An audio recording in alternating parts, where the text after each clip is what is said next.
Imagine you're walking through New York City. It's almost midnight. The streets are still alive. Yellow taxis rush past. A subway train rumbles somewhere beneath your feet. People are laughing outside restaurants. Couples are heading home. Delivery bikes weave through traffic. Everything feels normal. Until the manhole cover in front of you begins to move. At first, you think it's roadwork, maybe a maintenance crew. But then, a hand reaches out from the darkness. Another follows.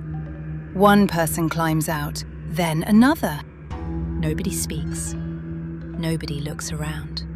They quietly walk across the street, disappear into waiting cars, and within seconds, it's as though they were never there. No construction signs, no city workers, no uniforms. Just ordinary people emerging from beneath one of the busiest cities on Earth. The strangest part? This wasn't a movie. It wasn't a social media prank. It was caught on surveillance cameras. More than once. Tonight, we're going to talk about one of New York City's newest mysteries. A series of unexplained videos showing groups of people climbing into manholes under the cover of darkness, spending hours beneath the streets, and then quietly disappearing before anyone could ask why. Welcome to the podcast, You Can't Unhear. When most people think about New York, they picture skyscrapers, Times Square, Central Park, the Statue of Liberty. What almost nobody thinks about is what's underneath. Because beneath every street, beneath every apartment, beneath every subway station is another city, one that most people will never see. The underground beneath New York wasn't built all at once. It grew over nearly 2 centuries. Every generation added something new. Old water tunnels, steam pipes. Some tunnels are still used every day. Underneath the city, it's a maze. Dark, confusing, and in some places, completely forgotten. For decades, the underground has fascinated explorers. Not criminals, not necessarily. Just people curious enough to ask, what's down there?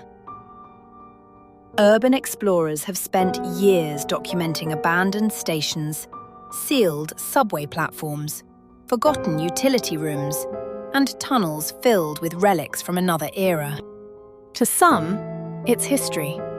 To others, it's adventure. But the sewer system is different. Very different.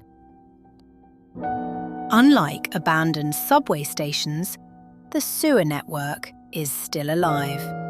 Water moves through it every minute of every day. Powerful currents can appear without warning. Toxic gases collect in enclosed spaces. Oxygen levels change suddenly. One wrong turn, and there's no phone signal. No GPS, no easy way back. Even experienced rescue teams approach these environments carefully. Because underground, the rules are different. That's why the videos surprised so many people. If someone enters a subway tunnel, it's unusual. If someone enters a sewer, it's dangerous. But when entire groups begin doing it, multiple times, in different neighborhoods, people naturally begin asking questions. The first videos appeared online during the spring. Security cameras showed several people lifting heavy manhole covers late at night. Some climbed down immediately. Others acted as lookouts. Vehicles stopped nearby with their headlights aimed toward the opening, almost like they had rehearsed the process. Within moments, everyone disappeared underground. Then, hours later, another camera captured people climbing back out. Calm, unhurried, as though they'd simply finished a shift at work. No panic, no confusion, no sign that they'd just spent hours inside one of the most dangerous environments beneath the city. The footage spread across social media almost overnight. Some people dismissed it immediately. They're probably city workers. Except they weren't wearing city uniforms. Others suggested they were filming a YouTube video. Except nobody ever posted one. Then someone asked another question. If they're not maintenance crews, what exactly were they doing down there? Police began looking into the incidents. Investigators inspected several of the locations where people had entered the system. They checked nearby infrastructure, examined utility access points, looked for signs of tampering. According to public statements, nothing appeared damaged. Nothing appeared stolen. No obvious sabotage. No immediate threat. But that didn't answer the biggest question. If they weren't breaking anything, why risk going underground at all? But experienced explorers noticed something unusual about these videos. The people carried equipment: gloves, flashlights, protective clothing. Some appeared to be carrying long-handled tools. Others had buckets or pans, similar to the kinds sometimes used for sifting through mud and debris. They looked prepared. Prepared enough that many people wondered if this wasn't spontaneous at all. Maybe they knew exactly where they were going. Then another question began spreading online.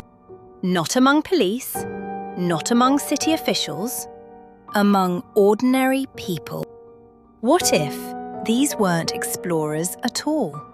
What if they were looking for someone or something? Whenever something strange happens in New York, it doesn't take long before an old legend returns. A legend that's been whispered about for decades. The legend of the Mole People. Long before social media, before YouTube, before people carried cameras in their pockets, there were already rumors that an entirely different society existed beneath the city. People claimed there were individuals who had chosen to disappear from the world above. They built makeshift homes inside abandoned tunnels, cooked meals over small fires, collected rainwater, created communities, completely hidden beneath millions of people walking overhead every single day. To most New Yorkers, they were nothing more than stories. Urban myths, something you'd hear from a taxi driver at 2 a.m, or from someone who swore, "My cousin saw them once."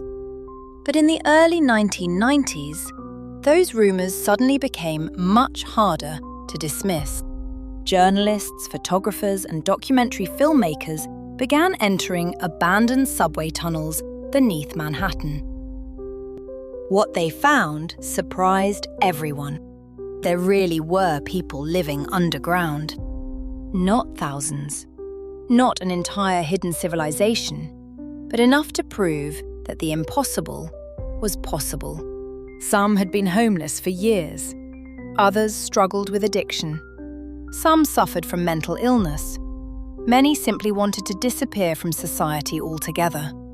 Abandoned subway platforms, old maintenance tunnels, and forgotten service corridors became temporary homes. Beds were made from wooden pallets. Candles illuminated tiny rooms. Shopping carts carried everything people owned. To the outside world, they barely existed. The media gave them a name: the Mole People. It sounded almost mythical, but behind the nickname were real human lives, real hardship, real loneliness. Eventually, many of those underground communities disappeared as the city increased outreach programs and secured abandoned infrastructure. But the legend remained. And every time someone appears beneath New York, people remember those stories all over again. The recent videos, however, don't quite fit. The people climbing through the manholes weren't carrying sleeping bags, or blankets, or food. They weren't wandering aimlessly. They moved with purpose, almost as if each person already knew exactly where they were supposed to go. That's a strong theory because New York's sewer system is incredibly dangerous. Why would anyone put themselves in danger for no reasons? The other disturbing part of this is also how easy it was. When investigators reviewed the footage, something stood out almost immediately. Nobody forced the manhole covers open. Nobody broke through fences. Nobody cut locks. They simply lifted the covers, climbed inside, and disappeared. In one video, cars waited nearby with their headlights pointed toward the opening, almost like temporary floodlights. It looked organized. And if ordinary people could enter these tunnels so easily, who else could? The concern isn't entirely hypothetical. New York has learned more than once that danger doesn't always come from above.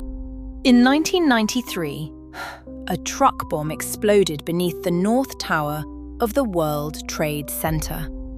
The attack began underground. 6 people were killed.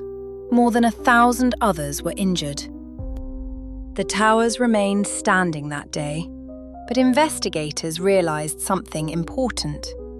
Sometimes, the most vulnerable part of a city is the part nobody sees. That's one reason city officials took the recent videos seriously. Not because they believed these particular individuals intended to cause harm. In fact, they publicly stated there was no known threat to public safety. But every incident becomes a reminder that critical infrastructure has to be protected, even against possibilities. Sometimes, the greatest concern isn't what happened, it's what could happen. But despite everything, this should remind us.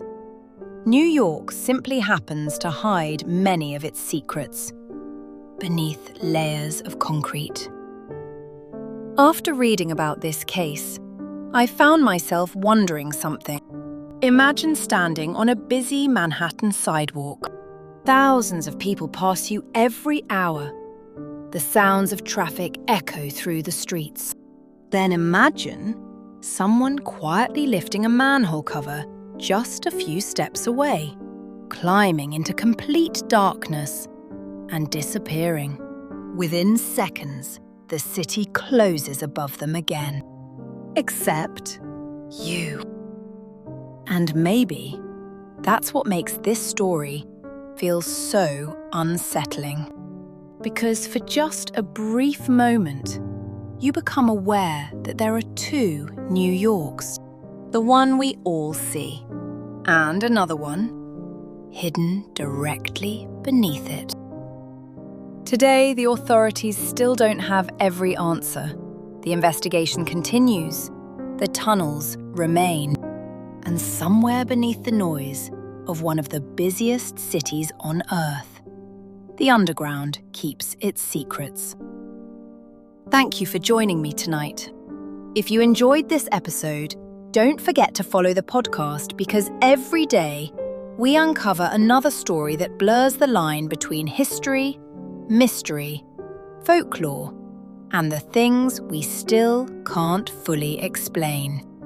Until next time, stay curious, stay safe, and I'll see you on the next episode of the podcast You Can't Unhear.